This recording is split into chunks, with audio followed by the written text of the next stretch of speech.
வணக்கம். வாங்க மில்லட் தோசை எப்படி செய்யலான்னு பார்க்கலாம். வாங்க. நம்ம ஏஏ மில்லட் ஹெல்த் மிக்ஸில் 2 கரண்டி மாவு எடுத்து உப்பு போட்டு தண்ணி ஊற்றி கட்டி இல்லாமல் கரைச்சிக்கலாம்.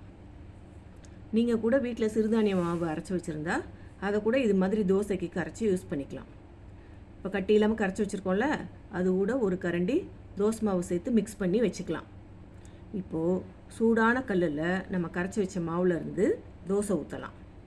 அதுக்கு மேலே இட்லி பொடி, நெய் வேணால் சேர்த்துக்கலாம். நான் சேர்த்துருக்கேன், உங்களுக்கு தேவைன்னா நீங்களும் சேர்த்துக்கலாம். சரி, இப்போ தோசை ரெடி. இதுக்கு சைட் டிஷ் எப்படி செய்யலாம், சைட் டிஷ்ஷாக கார சட்னி எப்படி செய்கிறதுன்னு பார்க்கலாம். வாங்க. 5 வெங்காயம், 3 தக்காளி, 5 பெரிய காஞ்ச மிளகா, 1 கை கொத்தமல்லி இது வரைக்கும் எடுத்துக்கலாம்.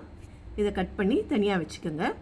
சூடான கடாயில் ஒரு 3 ஸ்பூன் எண்ணெய் ஊற்றிட்டு வெட்டி வச்ச வெங்காயம், காஞ்ச மிளகா போட்டு வதக்கிட்டு கண்ணாடி பதம் வந்ததும் தக்காளி, கொத்தமல்லி சேர்த்து அதையும் வதக்கி வச்சுக்கலாம்.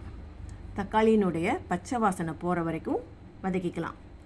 இப்போது அது கூட உப்பு சேர்த்து தனியாக வச்சுக்கலாம்.